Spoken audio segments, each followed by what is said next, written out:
Welcome back to OpenLine tonight. We are talking about the business of the city, what's happening in Metro Council now and in the months to come. I have Vice Mayor Jim Shulman with me and Kyonzte Toombs, District 2 Council Member. Thank you for being with us once again. We're going to get right back to the lines because they are lit up today. LD is with us. Hi, LD.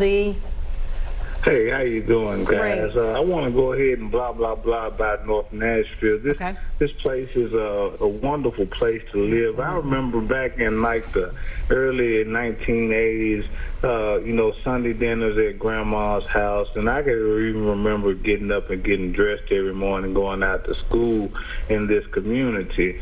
My grandmother was a 1951 graduate of Tennessee Valley High School, so she moved here from Hillsborough, Alabama, and was one of the first people in her community, North Nashville 37208, to have the heating units and the air units that were big on the side of the house. So she has a historical landmark house in this North Nashville area.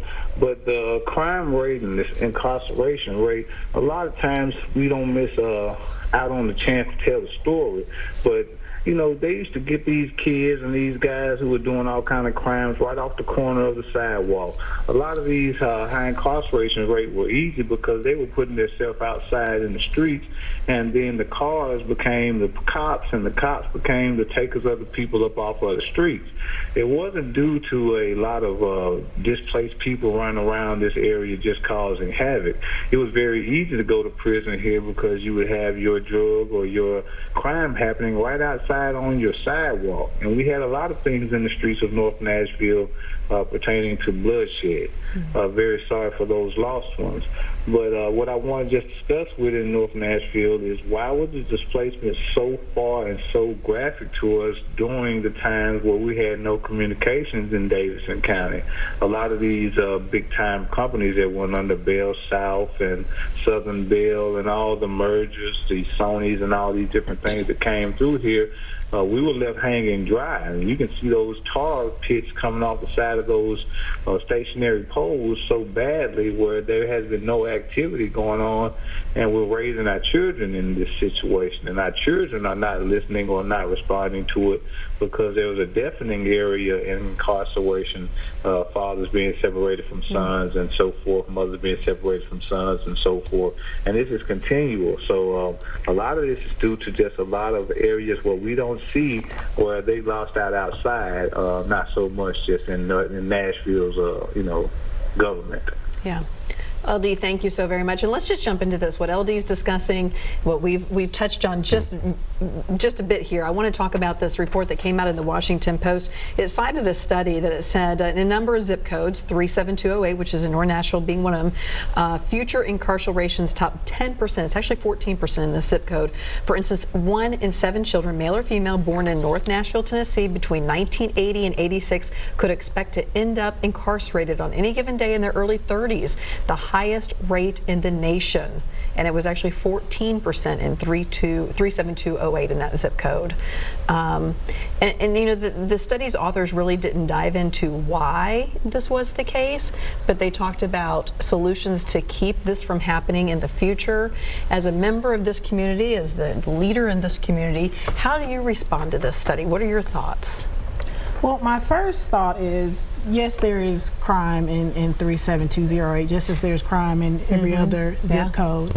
And so my first thought is I want to avoid the stigma that's put on African American neighborhoods that they're violent, that you don't want to go to that area of town, because you have to take it into perspective. You're talking about a 14% incarceration rate of people born from 1980 to 1986. So that means that 86% of the people born in 1980 to 1986 have never been incarcerated. So I think you have to keep it in perspective, but still address the issue, because any crime is a problem.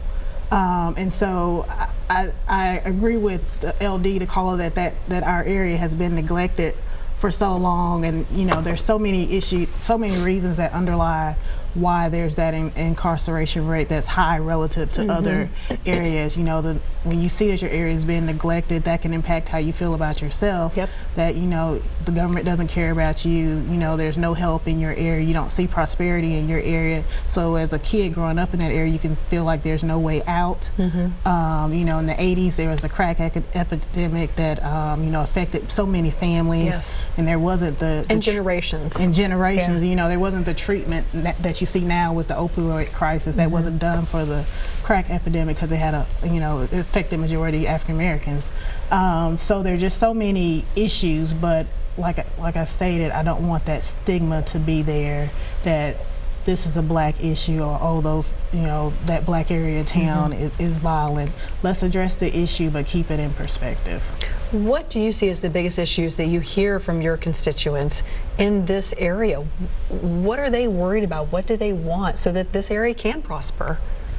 So a lot of your crime is committed by really young folks, teens, young 20s. Yeah. So really young people. So there's really a concern about the opportunities that are available to young people, particularly after school opportunities. I have several, you know, I have older constituents who say that, you know, in times past there were more after school opportunities for kids, and those are pretty much non-existent now.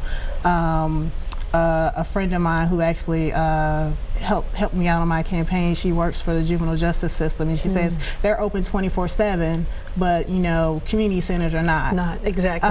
Yeah, that's very true. So there isn't a positive place for kids to go.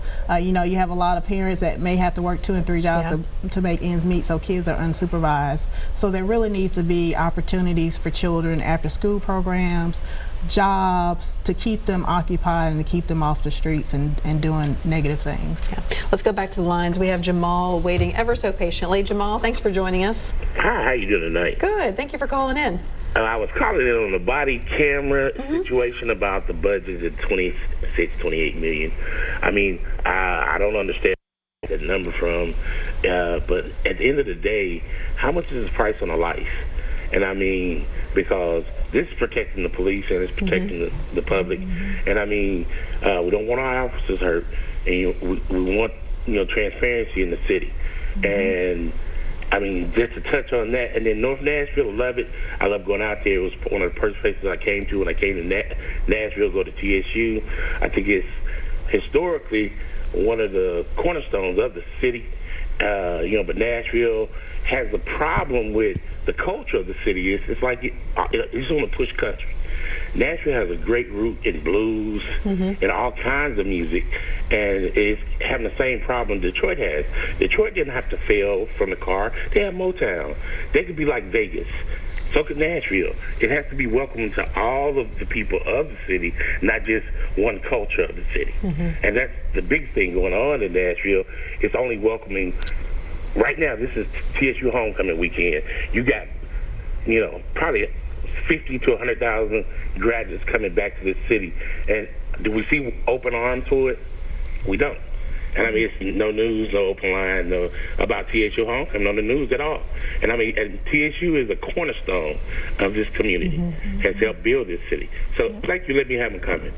Jamal, thank you so very much. And I will tell you, the last couple of years since I've been here, we've always covered TSU's homecoming because it is quite the entertaining spectacle between the bands, the dancers, everything else. It's an amazing thing. So you just wait this week. There will be coverage. I can guarantee you that. But I do hear what you're saying. I think we all can understand that. I want to go to one of our most loyal viewers here. Reverend Fuzz is on the line. Hi, Reverend Fuzz. Thanks, and good evening. Good evening. Vice Mayor and to our wonderful council lady. I follow this story. I want to ask you tonight, I heard you mention this 1986, and I hear that something about this high incarceration was 1986. The study was done then. Well, the study wasn't done then. It just looked at that time frame of that age group, but the study was done recently. Okay, fantastic. See, because when that kind of story actually hit the media and came out in the community, it was like this was happening right now today.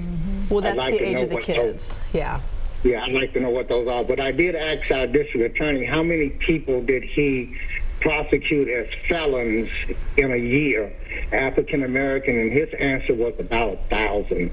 And now that's out of 150,000 African Americans. I want to put that in there.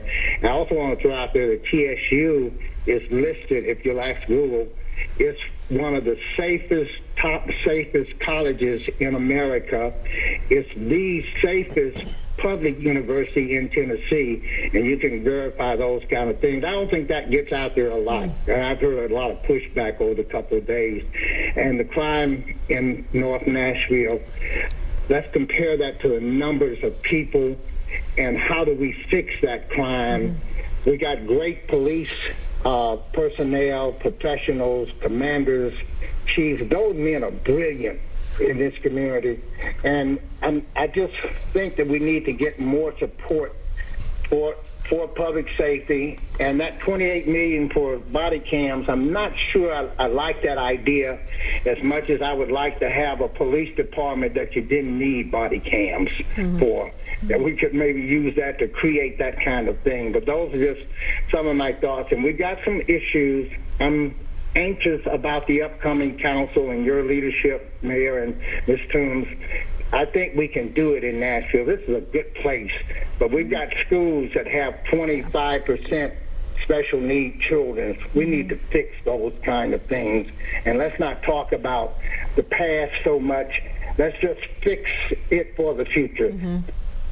Thanks, guys. Thank you, Reverend Fuzz. And I do want to read just what the the Washington Post story cited as the conclusion of the authors of this day, because I think it is very important, because I said they didn't really look at causation very much, but they said policies focused earlier in life that increased childhood investments, reduced discrimination, reform the criminal justice practices, or target economic distress in specific neighborhoods may be more effective tools for both reducing future incarceration rates and by aiding re-entry following release. And I think that is huge right there of what we can do looking forward. Yeah, I think the idea, so the special committee, this 37208, yes, I mean, talk about these special came committees. about, so we're naming it tomorrow. We're naming the council members tomorrow, but it's already out there.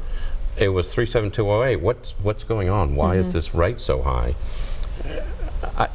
Look, I'm one of the last people that should be talking about 37208, except that I went in as vice mayor last year to a couple of meetings, and people got frustrated and were mad because there's a lot of stuff going on, and people, I think their concern was they were being ignored. This was a neighborhood group. They didn't feel like anybody was listening to them. So it's like, if it's a problem, then we should look at it. And if people get mad because we have a committee on 37208, that's okay. I think it's time to say, if there's not an issue, that's fine. But if there are issues and we can do it, it's like what Councilmember Toombs was saying. A lot of these kids don't have any place to go at night. So maybe we need to have a community center open 24/7. What do we need to do to make things better? This is not about, it's not about stigmas or anything else. I understand that. It's really about trying to focus on an issue, a concern that a number of people have said, it just hasn't been addressed. And it's like, I'm willing to stick it out there and say, okay, let's talk about it, good or bad. Let's walk this back a little bit. You mentioned the special committees. This is an idea that you had a big go at the beginning, what, a couple of months ago, and said, these terms go by so quickly, and we say, what do we have to show for it? Right. So take the story from there. Well, so the idea was, so we were all campaigning over the last year or so, people come up and go, what about this? Why are the roads always blocked? Why do teachers have to pay out of pocket for school supplies? Can we not get teacher pay and firefighters and police pay correct? Codes enforcement, scooters. You know, people are going like, you know, we pass these bills on scooters, yet you still see them riding around on the sidewalk and nobody's doing anything about it. Those are the issues. Even the first committee I'm naming is, why is Nashville not voting? I mean, what is wrong? I mean, this is such an important right, and we can't get that right.